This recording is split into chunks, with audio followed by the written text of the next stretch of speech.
नमस्कार, मैं हूं मृत्युंजय कुमार झा और कमोडिटी सुपरफास्ट में आपका स्वागत है। सबसे पहले बात करेंगे क्रूड की, कच्चे तेल की, और यहां पर गिरावट बढ़ती हुई दिख रही है। ब्रेंट का भाव करीब 1.5% नीचे है और $100 के नीचे एक बार फिर से ब्रेंट में ट्रेड हो रहा है।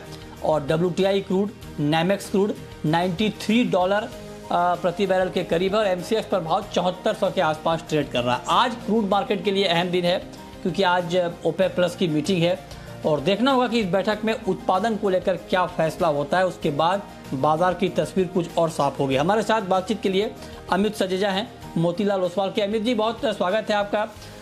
OPEC प्लस की मीटिंग से ठीक पहले क्रूड का मार्केट दबाव में है। आज के लिए क्या ट्रेड लिया जाए सर क्रूड में? जी देखिए, फिलहाल देखा जाए तो जो सप्लाई की एक अहम बैठक होने वाली है सप्लाई के लिए, लेकिन कहीं ना कहीं ऐसा होगा कि बहुत कुछ उसमें से उभर के नहीं आएगा क्योंकि जो पिछले फैसले लिए गए थे उससे भी कंप्लायंस कुछ खासा अच्छा नहीं हो रहा है।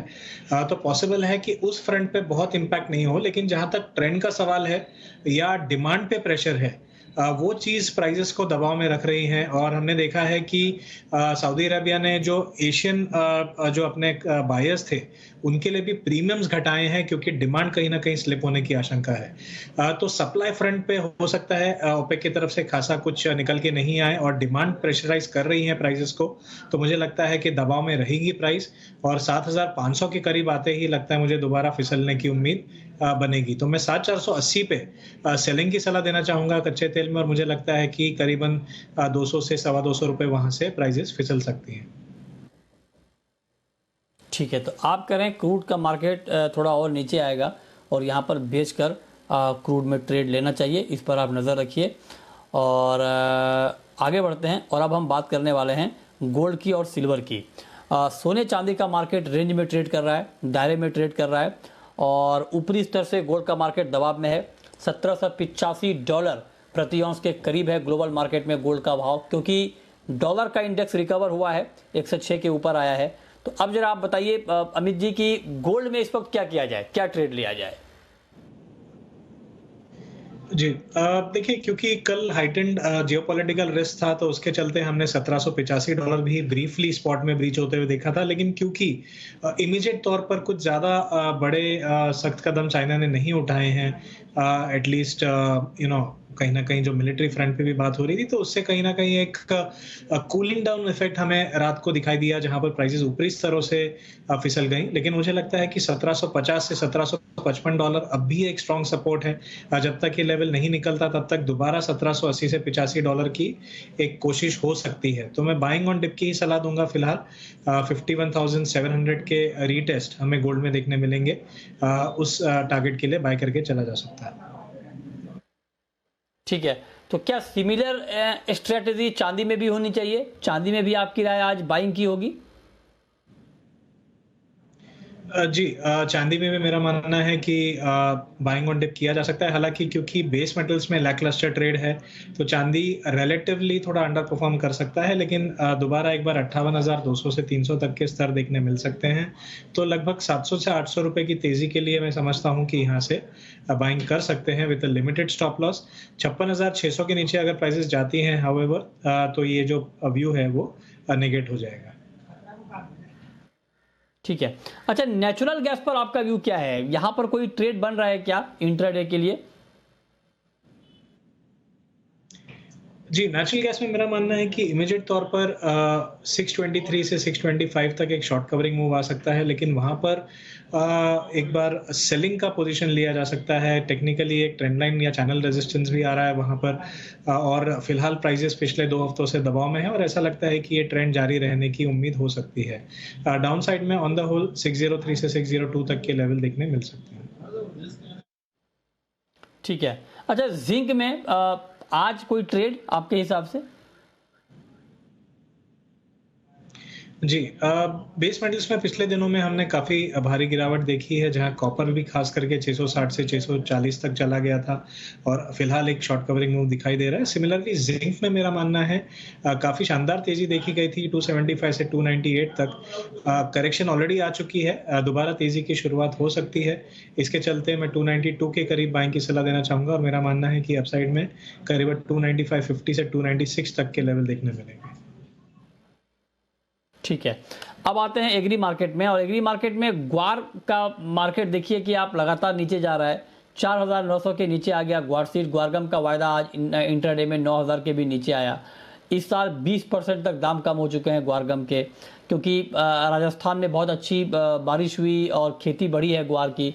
तो आप जरा बताइए अमित जी कि क्या ग्वार का मार्केट अभी और दबाव झेलेगा, और दबाव आएगा ग्वार पर, या आपको लगता है कि जितनी गिरावट आनी थी आ गई है, अब मार्केट यहाँ पर या तो रुकेगा या यहाँ से बढ़ेगा?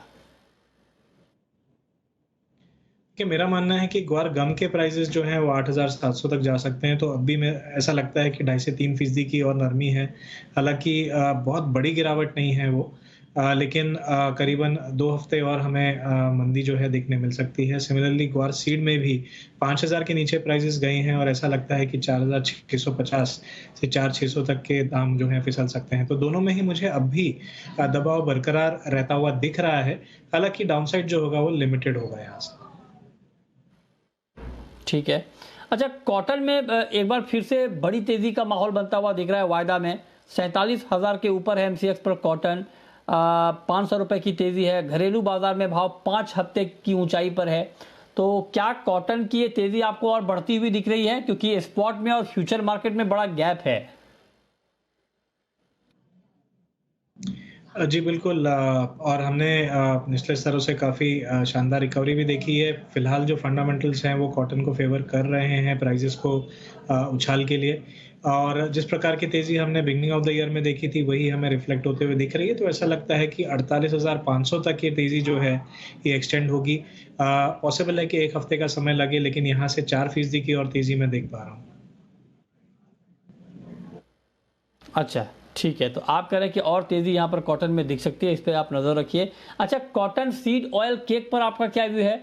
वहां पर क्या ट्रेडिंग की स्ट्रेटेजी होनी चाहिए कॉटन सीड केक में? जी। देखिए, लगातार कई महीनों की गिरावट के बाद हमने कॉटन सीड ऑयल केक या बिनोला खल को एक बार एक थोड़ी बहुत स्टेबिलिटी आते हुए देखी है प्राइसेस में। मेरा मानना है कि 2500 से 2450 के नीचे ज़्यादा यहाँ से गिरावट नहीं होगी, और एक शॉर्ट कवरिंग मूव आने वाले 2 से 3 हफ्तों में हमें देखने मिल सकता है 2750 तक। तो एक जो लिमिटेड डाउनसाइड है वहाँ पर बाइंग की एक रणनीति अपनाई जा सकती है, करीबन 4 से 5% के अपसाइड लक्ष्य के लिए। ठीक है, तो ये राय आपकी हो गई कॉटन सीड ऑयल केक पे। अच्छा, ओवरऑल स्पाइसेस के ऊपर आपका ताजा आउटलुक, मसालों के ऊपर?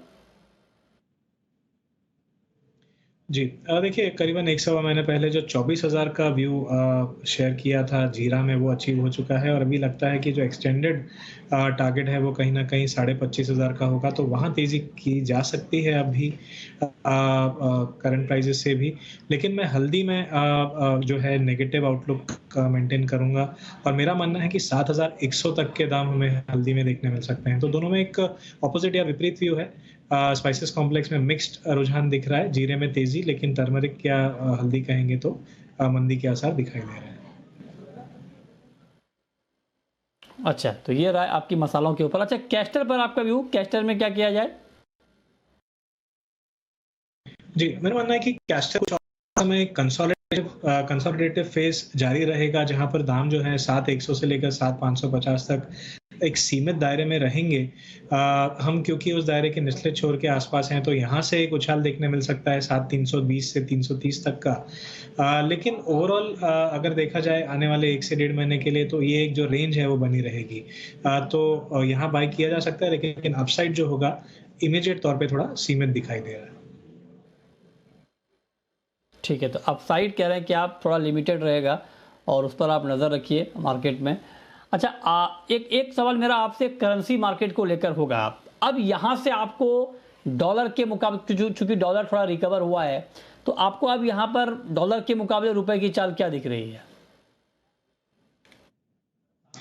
जी, देखिए यहाँ से थोड़ी बहुत अपसाइड एक्सटेंशन हो सकती है, लेकिन 79.30 स्पॉट में एक क्रिटिकल रेजिस्टेंस की तरह उभर सकता है। तो यहाँ से अगर 15 से 20 पैसे की और जो एक इजाफा होता है प्राइसेस में, तो ऐसा लगता है कि वहाँ से दोबारा हमें बिकवाली का दौर डॉलर में दिखाई दे सकता है, और लगभग 78.70 के रीटेस्ट हो सकते हैं।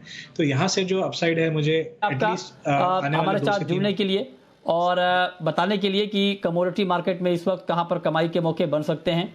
छोटा सा ब्रेक होगा और ब्रेक के बाद भी खबरें लगातार जारी हैं। नमस्कार।